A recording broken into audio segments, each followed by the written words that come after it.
You are listening to Mr. Apex Podcast. We love MotoGP.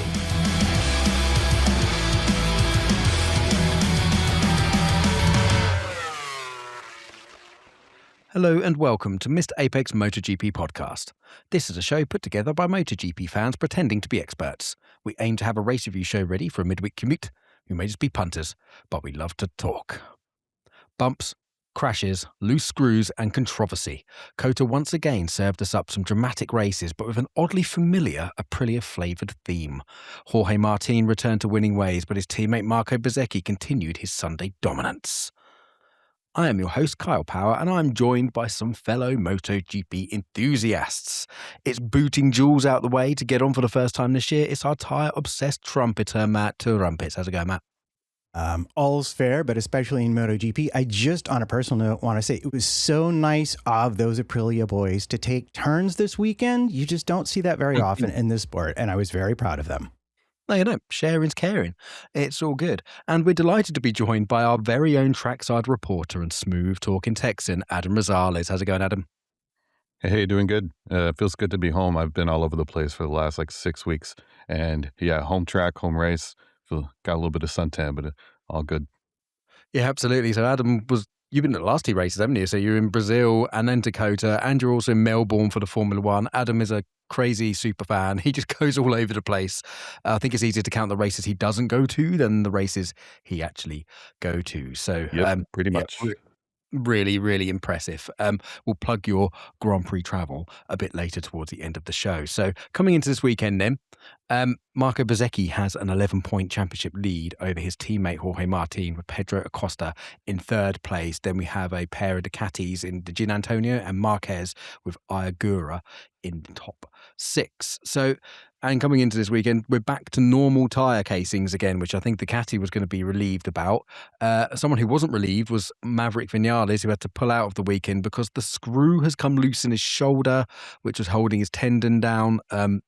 Puke. Nasty, horrible. So he's flown back to Spain to have some more surgery. But all of the headline stealing, I think, on the Friday was a huge crash, a scary crash for Marc Marquez into the barriers. Didn't actually see him hit the barriers, but I think he hit the air fence pretty hard, bit beaten up, but comes back to top Friday practice, which was really impressive. Someone else who was really impressive was Ayagura, rapid on the Aprilia all weekend, P2 on the Friday. And what was really lovely to see was Bastianini coming back straight through to Q2, and it's good to see Bastianini start weekend in a strong manner. But there were pretty much everyone crashed. I think there were lots and lots of crashes. So going into quali, it was Mir and Aldeguer came through Q1, really impressive from Aldeguer again. But Q2 was blighted by traffic issues. We had both Mark and Bagnaia were both blocked. Mark then messes up his second lap and then kind of blocks Bastianini as well. But whilst all this chaos was going on, it was Fabio Di Giannantonio continuing his strong form who put in a new lap record to take pole. Bezzecchi in second, Acosta third, Bagnaia in fourth, Mir fifth, and Marquez only managing fifth in the end. But at the end of the session, it was Marco Bezzecchi and Luca Marini who both got 2-place grid penalties for impeding Mark, while Mark himself, controversially maybe you could argue, escaped being penalised for his incident where he held up Bastianini. So it sets up a salivating prospect for the sprint.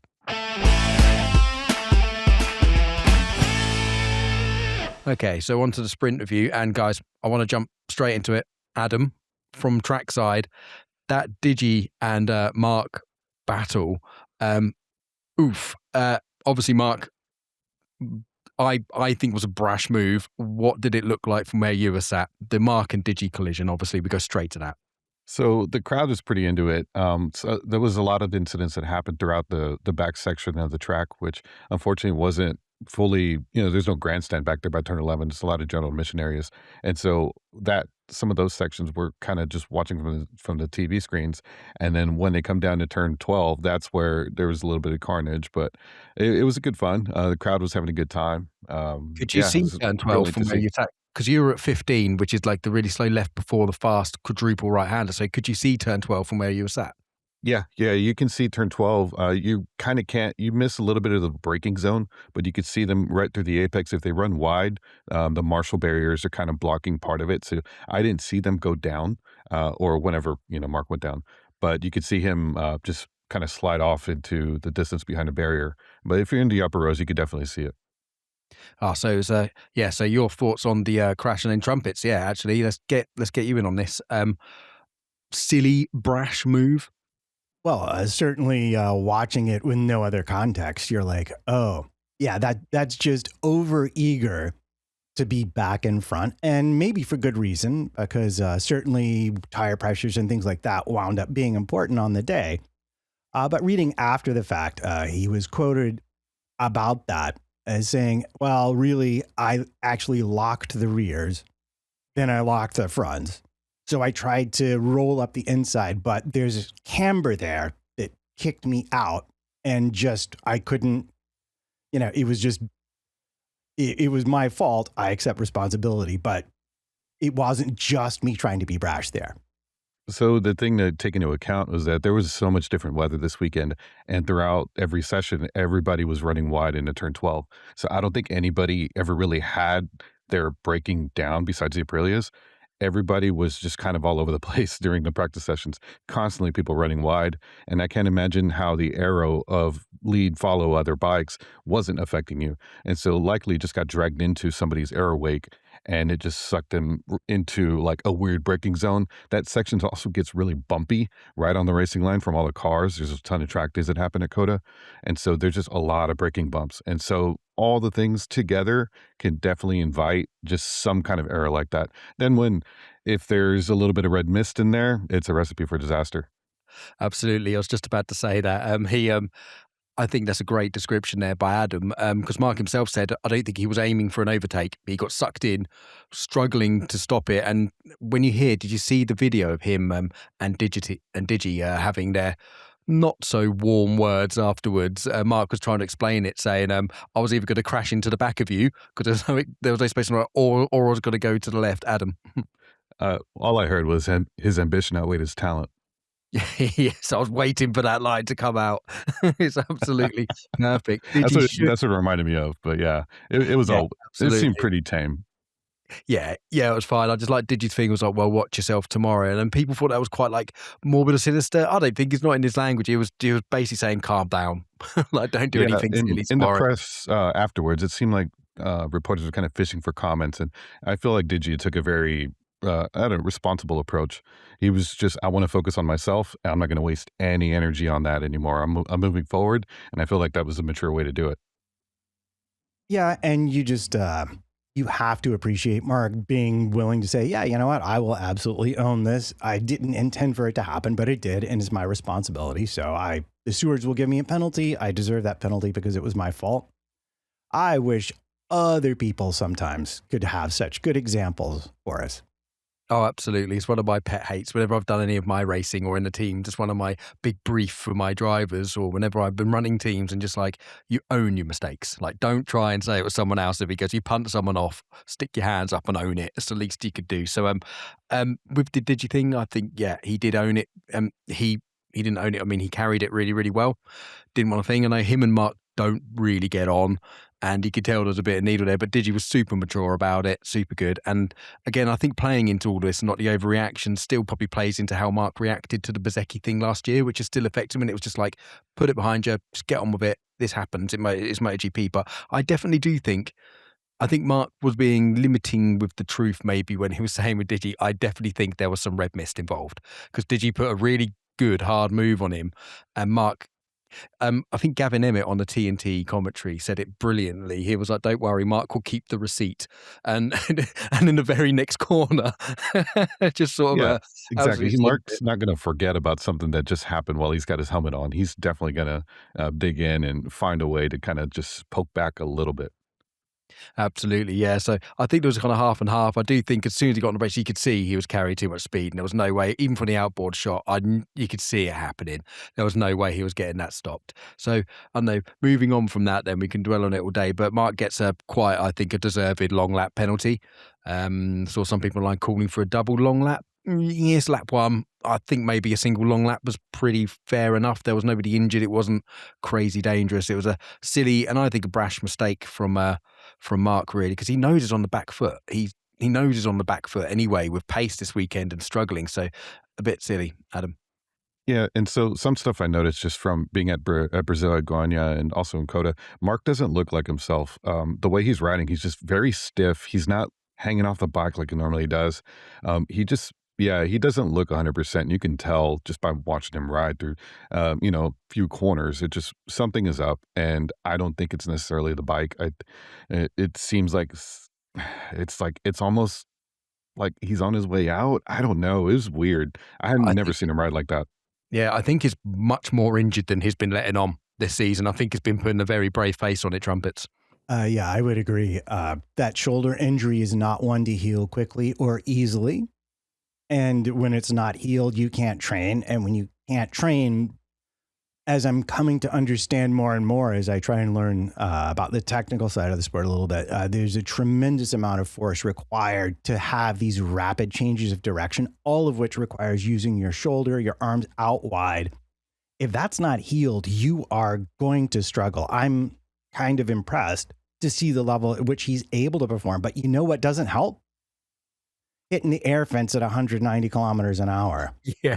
He was going to be sore to begin with. And who was it? I think it was Peter Baum said, after 30, you don't bounce like you used to. And yeah, I know you fall down, man, you feel it for a couple of days. And he fell down really hard on the Friday. Not a surprise at all. He's going to have less double fun on the Saturday and Sunday. I'm pretty sure that crash on Friday was his 230th crash in his GP career. Wow. Not just doesn't include We're gonna have Moto3 to call him and Moto2. Evil Knievel from now on. And so another thing about Austin or about Cota is that this is a very physical track, and it's one of the longer tracks on the calendar. The turns, there's a lot of hard braking, there's a lot of fast corners, and then it's one of the most physically demanding circuits. And so being hurt or in recovery, this place is not the place to try to bounce back from that. No, absolutely. And we talked a bit about Mark now. We'll take his little section out later. We've got a bit of Ducati section later, but we're on the topic now. We might as well talk about it. And yeah, Mark himself said this kind of goes into the Grand Prix as well, where he's really struggling as the opening laps when the bike does have a lot of grip and you have to use the most physical force. You could tell, look at the opening lap to the Grand Prix, just him getting beaten up, and you don't really see that much. And Adam's right. You can see something is clearly up, and he can't perform the miracles that he does. Trumpets, I can see you were itching to say something. I am, because who looked exactly like that last season on a Ducati? Bagnaia. He would manage a good qualifying, and then people would just fly past him. They would absolutely fly past. What's happened is whatever special thing Mark had on this bike, he can't really do so much right now. So he's falling into the same issues that Bagnaia and probably Digi had as well, which is, okay, if I get the tires working at the beginning, they're gone by the end, but I can't get them working in the shape that I'm in right now, and nobody else knows how to do it except me. Yeah, maybe. I think he can get the tires working. He just doesn't have the physical strength, Adam, to actually use them to their full extent. Yeah, and the big difference in the weather across the weekend, it's like they didn't really have sufficient tire data for the GP stints. I feel like Friday afternoon was kind of hot for practice 2, but then the temperature on Sunday was sunny, but the wind was cool. And so it was just weird all weekend. I just don't think that they had the data to do that. But one thing I noticed on like Friday was a lot of the bikes were struggling on edge grip. Getting on the throttle. It seemed like certain bikes were standing up, certain ones were chattering, some were all over the place. Like the Hondas and Yamahas were just, every time they would accelerate, leaned over, they just would bounce all over the place. And then throughout the weekend, I noticed that Mark and Pekka were both standing up their bike quite a bit before they really got on the throttle. And it seemed like, especially during the GP on Sunday, like their tires are just falling off towards the end of the race.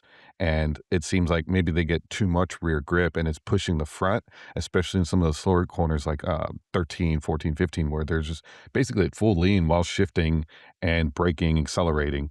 And so it just kind of, and then you go right into turn 16, 17, 18, which is just triple right-handers. Coming out of 15, it was really cool because they were double short shift up. And so you just hear every single bike kind of bang through the gears and then just steady throttle. And those front tires had to be dead by the end of the race. That's great observations. And yeah, you don't notice these things unless you're stood trackside. It just doesn't come through on TV. You know what you mean by that double shift. It's, yeah, good trying to keep the front wheel on the ground as well before going for that quadruple apex right-hander. But whilst all this is going on, we've diverged a little bit, we've digressed a little bit. There was a crazy sprint race going on. It was really, really good. So once Mark had skittled Digi out the way, we've got Bagnaia leading. So return of Bagnaia to form. Oddly, he's leading, Acosta in second, and Mir.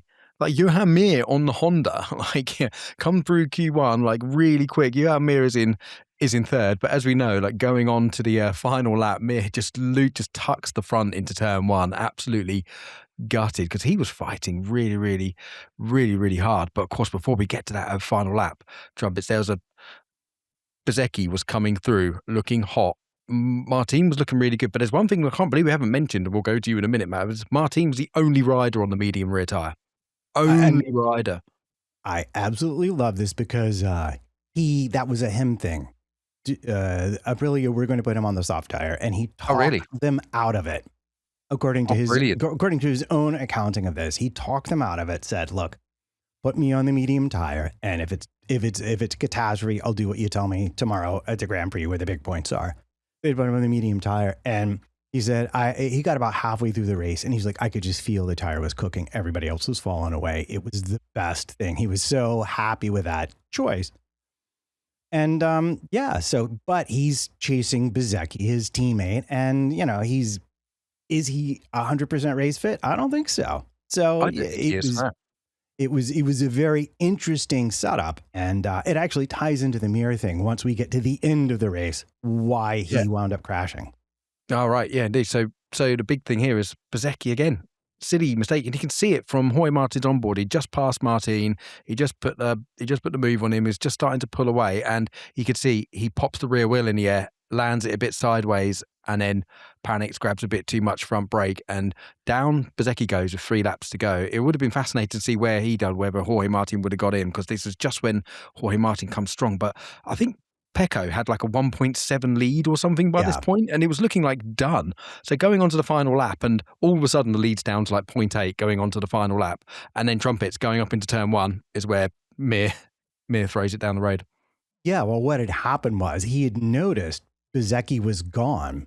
So at that point, he's thinking, oh, I can now smell podium.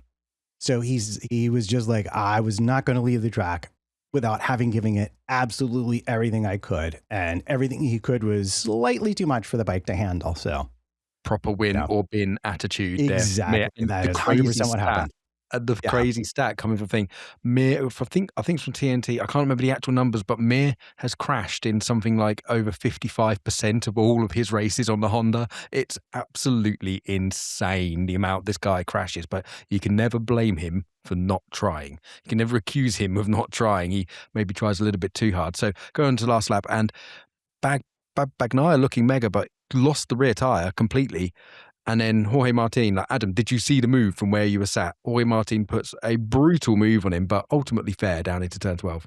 Yeah, it happened right in front of me, just on the other side of the section. But crowd went loud.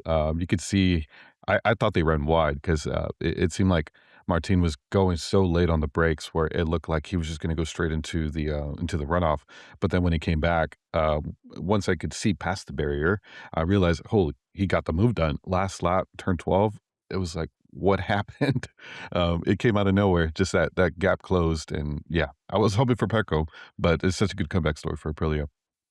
Well, I think it's also lucky because, as I understand it, his initial instinct to follow that might have been Acosta, but he was behind, like he was very close coming down towards turn 12 because I was watching obviously on TV. And as they're coming into the braking zone, he actually checks up really early, like easily an extra bike length suddenly appears between them. Or was Bagnaia late? But what he does is then he lifts off the brakes, and as Bagnaia is hard, he just scoots right past him. I think what he did was just check up, give himself some room, take just like that top 10% off, and then you can get so much closer and still have control of the bike. This is my theory as a cyclist. Like, yeah, sometimes you back off a little bit, then you can really judge it better going into the actual apex. And And I think that's how he pulled it off.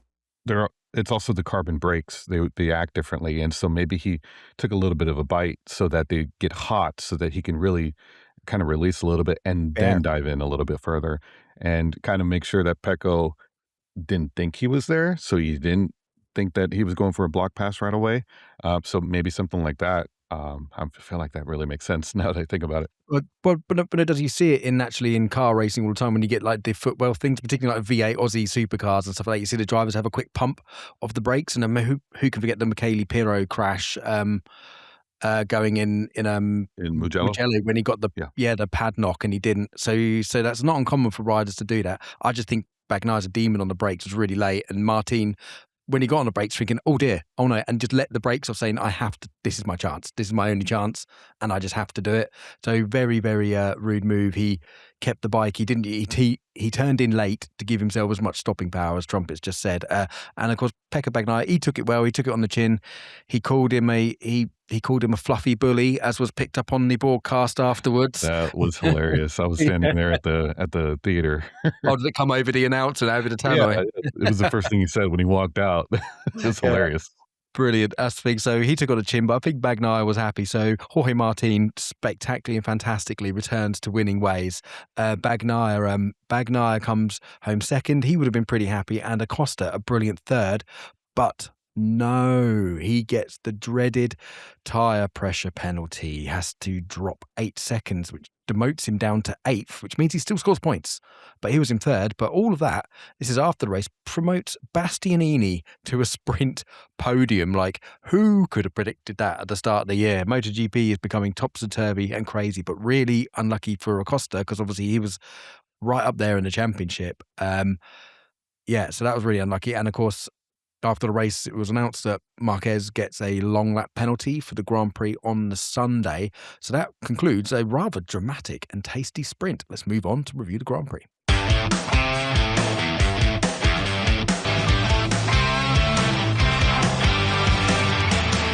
So as always, we like to split down into topics. And as of late, we've been lucky to focus on the manufacturers. So the first thing, we've got to talk about the Aprilia Armada. I mean, it's crazy. We have all 4 Aprilias in the top 7 of the championship.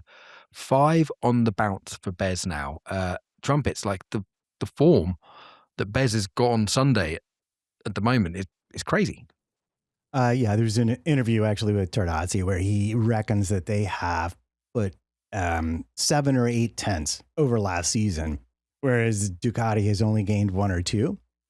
And it is the thing, you were beginning to get a picture of it last season that really they have the best bike. They have had the best chassis bike overall. And it's just been playing catch up on the aero side and on the engine side. But now they put all the pieces together.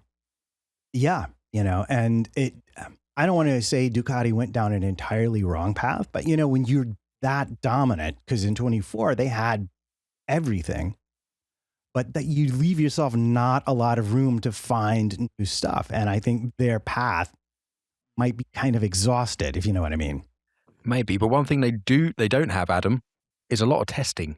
These concessions seem to be working a bit. Yeah, and you got to keep in mind, last year they really only had one rider developing the bike, and because Martin wasn't really around, he couldn't ride, or when he did, he was just trying to test himself rather than the bike.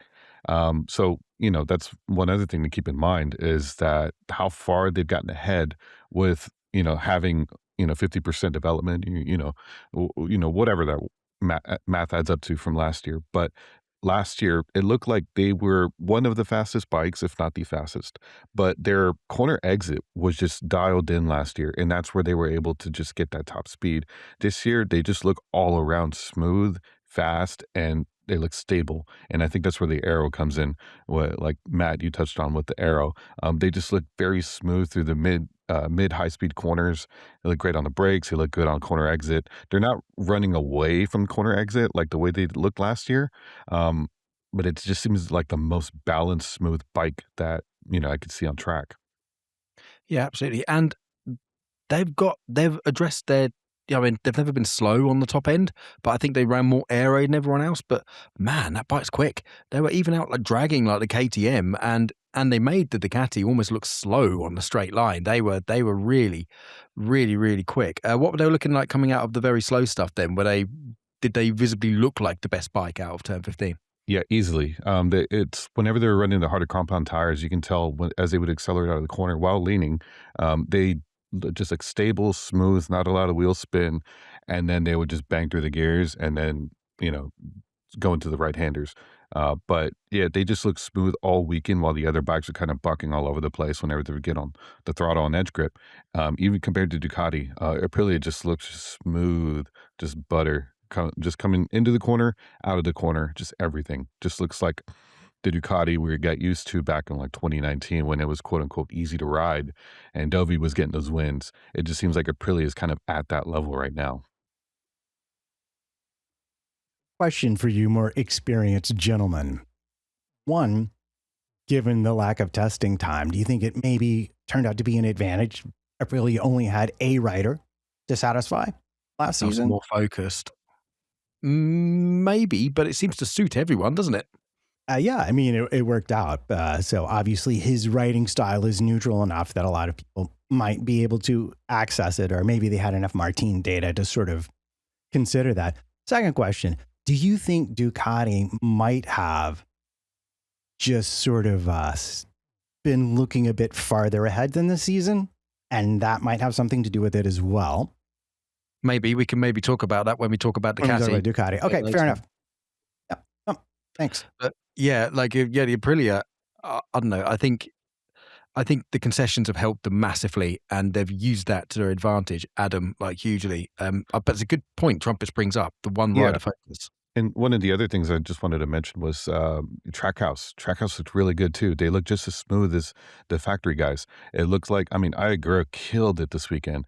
Yes, he was looking so good. He tends to throw it down the road a little bit, but I feel like he's got potential and he can really grow into the role, into being, a consistent podium contender if he can keep it on two wheels and manage the bike, manage the tires. I feel like he's got a good chance to kind of be there, especially being this fast at Cota through the GP until the very end proves his fitness is there. He's got the stamina. He can manage the tires. I feel like it just adds a lot of different pieces to his puzzle that are coming together. And it'd be really cool for him to get a sprint win. I feel like the opportunity is going to come up at some point this weekend or this year. Yeah, because Matt, it was looking like Agura, like in the actual race, I think he would have podiumed. It was like, I think it was when he braked it up 5 laps for the end, he was the fastest on track, and then his engine decided, nope, need to go into self-protect mode. It sounded like it went pop, like right in front of me. It just sounded completely broken. Oh, such a shame. Yeah, no, and it did give, I think, Massimo Rivola a heart attack because he had they didn't know why that happened, and they're like, oh, would this be all of our bikes now that could potentially decide to limp home? The thing that I'm curious about is he reminds me a bit of Bastianini in that he seems to prefer these late race, wait till my tire advantage is really big and go. But I've seen him get trapped behind riders that other people get past. Is this a learning thing, or is this just this is how I ride, so this is what I'm going to do? I mean, part of what people have, like, what they mention whenever they follow somebody like a rookie following Marquez for the first time in a practice session, Right. or a race or sprint. It seems like the top riders all kind of do these races in stages, and so it's like the first quarter of the race is push and settle the race, but get positions. Try not to kill your tires right away, but they definitely push them to get them up to temperature. And then the second stage, they kind of manage them from overheating. And then third stage is really dependent on how good of a start you get or if you need to push. And then the fourth stage is usually how much tire do I have left? And let me increase these laps a little bit more. And that's where I think Agura kind of failed, where he started to push and he was closing that gap. But on that fourth stint, I'm calling it a stint now, he kind of just gambled a little too much and pushed that front end. Or I guess that was more the sprint, but it just seemed like whenever he started pushing more, it just seemed like there was a little bit more of an issue with maybe the bike. But yeah. Yeah, maybe because he plummeted. He did drop. He was really quick in the. He was really quick in the sprint, and he ended up sixth, which was promoted to fifth in the end. But I think all through the weekend he had shown better pace than that. So when he actually, during the Grand Prix, when his engine sort of clapped out, it looked like he'd solved that problem. He was like the quickest rider on track, and he looked like an all three Aprilia podium at that point. It really did. Absolutely, he was hunting Acosta down. I was absolutely gutted for him because it's only a matter of time. His teammate Fernandez, oddly, another 2 weekends on the bounce now. He's been oddly off the pace. I don't know what's going on there, but all four of the Aprilias are in the top 7 of the championship. I mean, that's saying something, big time, and they're going really well. And Matt, like Bezecchi's now record-winning streak. What's the stats? Well, this obviously won't have been something that I will have been following from its inception, but it turns out in all of the records they keep, one of them they do is consecutive laps in the lead. And the previous holder of that record was Jorge Lorenzo at 103 laps. But Bezecchi had a chance to surpass that this weekend, and well, he did. So that's going to be one that you're not going to see that very often, kids. So if you didn't know about it, go back and watch it. Enjoy it in full. Yeah. Was that from like 2010? I didn't even realize Lorenzo had that record. That, yeah, a while ago. I mean, but also everything becomes a record at a certain point when you're promoting a sport. So I don't know how much attention anyone pays to it, but just as a measure of unbelievable consistency. And Mm-hmm. I think it's quite a stat because exactly, it just demonstrates that there haven't been scrappy last lap snatching the wins. He's been pulverizing the opposite, like a bit like Mark in the mid to late season last year. Surgically, yeah. And it does seem that the longer races are better for him. I don't know if it's the full tank, the slightly slower speeds allows him to have a little more, I don't know, what would you call it? Like to be a little more thoughtful about it. Yeah, a bit more calm, a bit more chill about it. Everything like that. So yeah, I think that's it. I think we've sort of wrapped Aprilia up. Amazing, so good to have Jorge Martin. And I do have a quick question, a tiny little question from my panel actually for this. Yeah, go on, Matt. It just come into your head. Yeah, it did, because it turns out he said he wouldn't have been able to catch Bez in any event, but he said his left arm gave out about 7 laps from the end. So this also made me think of Mark and Ray's fitness. He was like, yeah, I thought I was going to have a push, but then my tire pressures, and by the time I got to the end, my left arm has said, yeah, no mas. Right, well, that plays into my question actually to both of my panel. We'll do Adam first and then Trumpets. If Jorge Martin gets fit, who is your money on starting from now to the end of the season, assuming a Ducati don't catch up? Who would you put your money on right now? If you had to make a bet right now, would you put it on Bez or would you put it on Martin? Adam? I am going to go for Bez because I feel like Martin, he's going to get a few wins, he's going to fight, but then he's going to fall and he's going to get hurt. It just seems like that's almost inevitable for that guy. He just does not have good luck. Yeah, he doesn't bounce very well, does he? Matt, who is it? I would say from a talent point of view, I think Martin, but I think if you're going for a winner's point of view, Bez has the process. You can look at him Grand Prix after Grand Prix. He did so well last season with I'm putting the bike as far up the road as it's going to go. I mean, yeah, he had the mistake with a couple of times, but I think he's got more consistency and he realizes that's his advantage. So he will press that, and that would serve him well in the long run. Okay, well, I can't agree with both of you, so I'm going to go Jorge Martin in that sense. So let's move on to our next subject then. I want Bastianini returns. I want to get in that, but generally KTM as a whole, after their disastrous start last year, are now finding some consistency. Acosta is right in there, but another GP podium. But yeah, Adam, how shocked were you to see Bastianini from seemingly nowhere on the pace this weekend? I mean, at first I thought it was Binder because I wasn't expecting to see technically a satellite KTM way up there.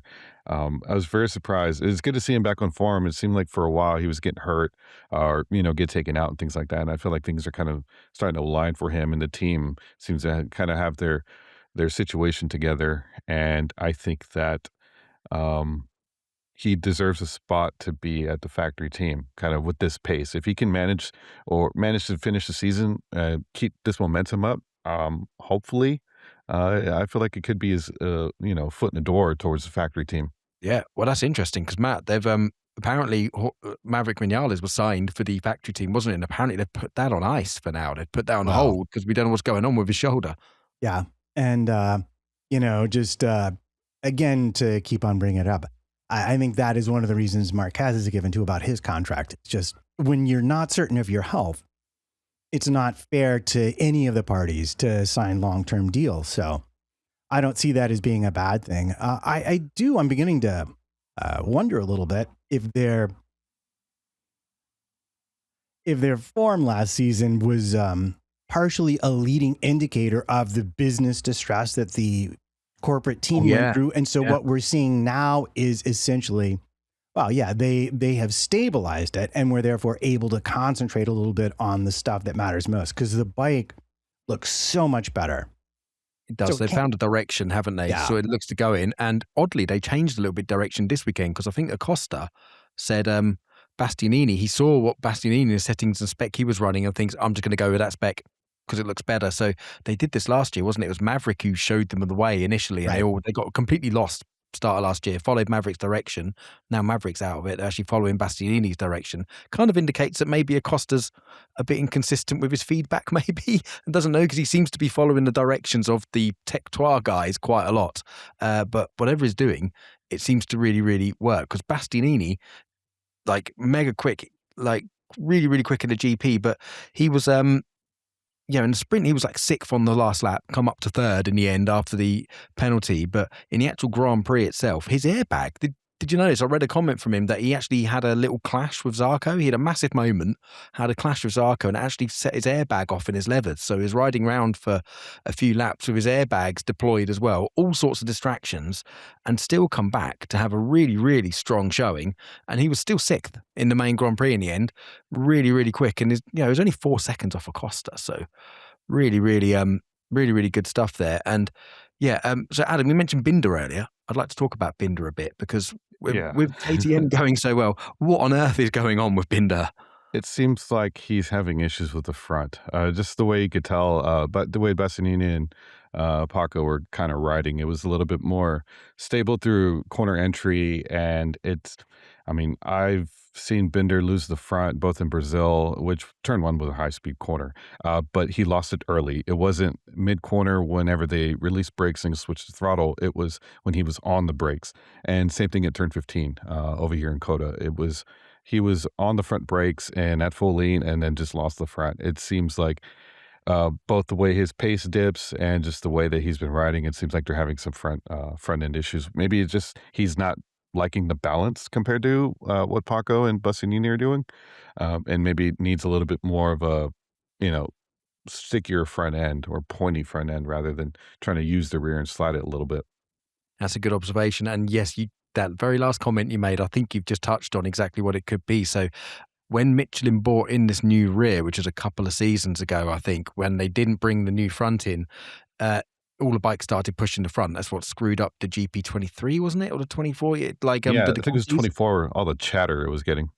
All the chatter. And I think this has completely nerfed Binder's whole riding style, because, as you say, he likes to slide the rear into the corner to get the bike rotated, and he can't really do that now because the rear is pushing the front. But talking about balance, if you think we've got a nice balance or a bad balance, then you can tell us by sending us an email to mrapexmoto@gmail.com. That's mrapexmoto@gmail.com. And again, if you are enjoying the show, then why not drop us a like, give the channel a follow on YouTube, or give us a favorable rating on your podcast platform of choice. If you'd like to flex your MotoGP knowledge and prove me and Danny to be complete numpties, then why not join our MotoGP Fantasy League? Danny and I are being absolutely awful. I think Adam's looking pretty good in there. So the link will be in the description of the video and in the show notes. So come and join our Fantasy MotoGP League and prove your knowledge against ours.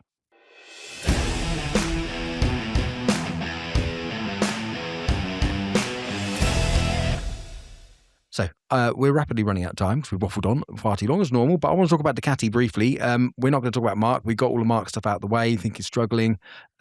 I don't think he's panicking too badly at the moment. It's 36 points off the lead, but if he hits a vein of form and if he ever gets fit, we could be taking it to the Aprilias. But Digi, we haven't mentioned Digi too much. He's been really strong. He's been really strong. That livery I thought was awful. I didn't like the Sunday livery. I've named it Friday Night Pavement because I think it looked like vomit on concrete. But what did it look like from the stands, Adam?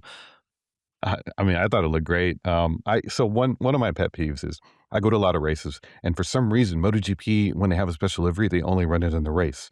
And it sucks when it's all the bikes because you don't know who's who because they only ran it for one session when it's the race. And I that had I this at don't understand Silverstone. why they do. Or I mean, I get why they do it. It's because there's a lot of crashes and they only have one set of fairings apparently.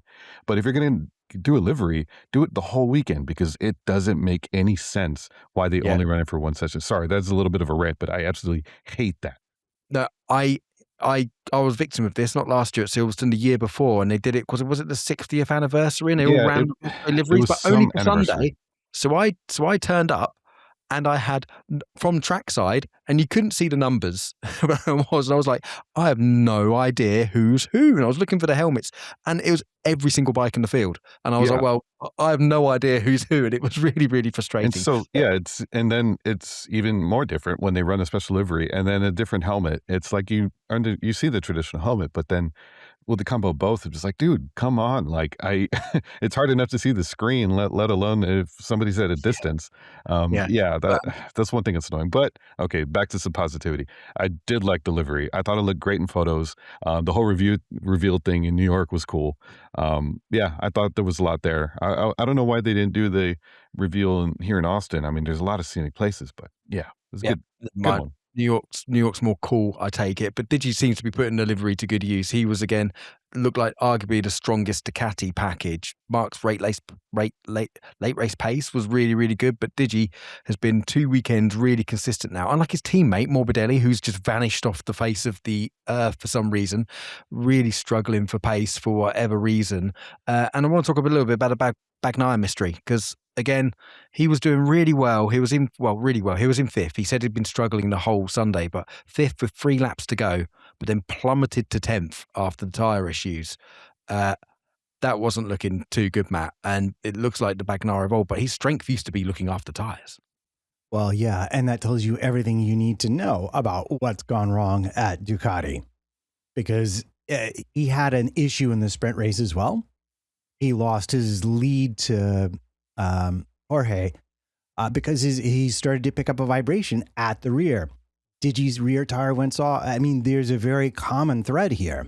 Even the best of the best at managing that rear tire are not able to right now. And what that tells me is that chasing lap time, Ducati's gone down perhaps a bit of a cul-de-sac. Like we found this lap time over 1 lap in these conditions, but in a race where I have to deal with all the heat from other bikes, where I have to not always take the optimum line, I'm not able to use the tire enough to offset how much management's going to be required later. And that's where I think they are. And you want me to end, but I'm going to give you the big pause and say, I think it's because Marc Marquez polluted their data pool. Get the Fully agree. tinfoil out. Fully agree. He had no input. I knew Adam would be straight in on that one.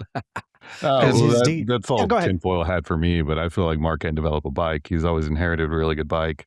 And now that he's there, he's just alienating the team in a different direction. But he didn't develop listen. last year's bike. That was Bagnaia. And he didn't develop this year's bike because he was injured in the crucial test when he made all the decisions. It's not about the test. They're looking at data from the riders across the season and they're seeing what Mark can do. Then they give it to the riders and ask for like refinements. That's what I'm saying is like his data is telling the engineers, oh, look, you can achieve that lap time with this setup. And that's what they were working off when they brought the bike to the test. That's what I think.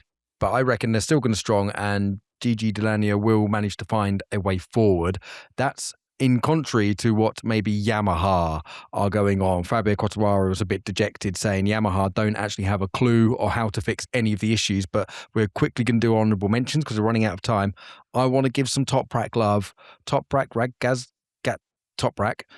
being the top Yamaha and his first MotoGP points, Adam. I'm not going to attempt to say his second name anymore.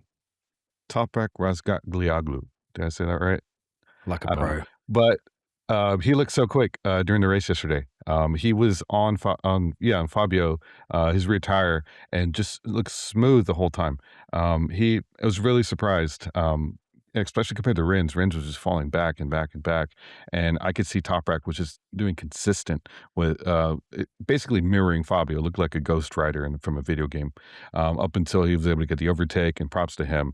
Really physical track, really demanding track. I know that front tire was just screaming by the end of it, but he was able to pull a little bit of wheelies while changing directions out of 15. It was weird, just the way that they accelerate. And then pop the two upshifts, and then he was full lean. But yeah, Toprak looked great yesterday. And it hasn't taken him that long. I thought he'd struggle a little bit more than this, but yeah, there were 4 Yamahas right at the back, but he's suddenly made a bit of a breakthrough then, Adam. It looks like he's finally made a breakthrough because he's lost his superpower in superbikes with just the crazy hard braking on the front. But he looked really strong on the brakes all weekend. Exactly that. And so one thing that really surprised me was, Brazil was kind of neutral territory for these guys because everybody was new track. And then it's Circuit Americas. It's awesome. We've been racing here since 2013. And so there's a lot of these guys have experience from the different classes. And so they all know the track really well. This is Toprak's second time at the track, first race weekend. He did a track day with BMW recently on I can't remember it's like a production race bike. I was at the S1000RR. They've got like race version of the road. Yeah. And he set a faster lap time than a Moto America Superbike, which is a full race bike. Wow. And it's the first time at the track. So yeah. The guy's unreal. And Matt, it was so good to see him actually, starting to come to the fore, and just hope Yamaha can give him a good bike. I'm sure they'll be delighted to have the next 4 weeks off to try and maybe bring some improvements to it. But he was saying that he found the bike to be surprisingly good. I think it was the first 2 sectors, but sector 3, they were just absolutely getting trashed. And you now see why they brought him on, because to pick it up that quickly, like, oh, I'll follow Fabio around and I'll be, what was he, like 13th in the sprint at one point? Or he fell off, like ridiculous to drag that bike there. And once the Pirelli show up, that's why he's there to begin with. But to see someone, and especially at his size, like, they're struggling to get the aerodynamics for him because he's so big to get the bike the way he really wants it. And for him to be able to adapt that rapidly, it's an ominous sign if Yamaha get their self together. Absolutely. And let's hope that they do. I just really want to touch on Honda quickly, because Honda were fast on the normal casing rear tire. And again, Mir did his usual customary binning it, but they were really quick when he did bend it. He was looking really, really good. Marini as well was up there. Diogo Moreira, I want to quickly mention on as well. Zarco's had a really scruffy start to the thing, but Moreira showed positive signs. Difficult bike, young kid, and I think he's been looking really, really promising for the future. So we have run out of time. So we've got Marco Bezzecchi has snatched the short championship lead, holding Jorge Martin, the championship back of him. Jorge Martin did lead after the sprint, actually, the championship, but there's only 4 points in it between the teammates. Really, really good prospect there. We've got Pedro Acosta in 3rd place in the championship, with Digi, the top Ducati, in 4th, with Mark in 5th now, as we mentioned before, 36 points behind. So, firstly, please follow my panel. Is it Matt? That's at MattPT55? On all your socials, come say hi, tell me, teach me about MotoGP. I love it, but I've not followed it my whole life. Excellent. You can do that. And go and follow Adam. Is it Grand Prix Travel? It's at Adam.GrandPrix Travel on Instagram. I had a few people reach out this weekend that I bumped into for the first time who both listen to the show and follow me on Insta's subreddit that I run, which is Grand Prix Travel. But yeah, it's good to meet people. There's a lot of fun people out that flew into town this weekend. Oh, that's excellent. That's what MotoGP is all about, bringing people together in their mutual love of the sport. But unfortunately, for that mutual love, we're going to have to wait. We've got at least, I think it's a long 3-week break now, haven't we, before we head back to Europe for round 4 at Jerez. So we'll see you then. As always, thanks for listening to Missed Apex MotoGP.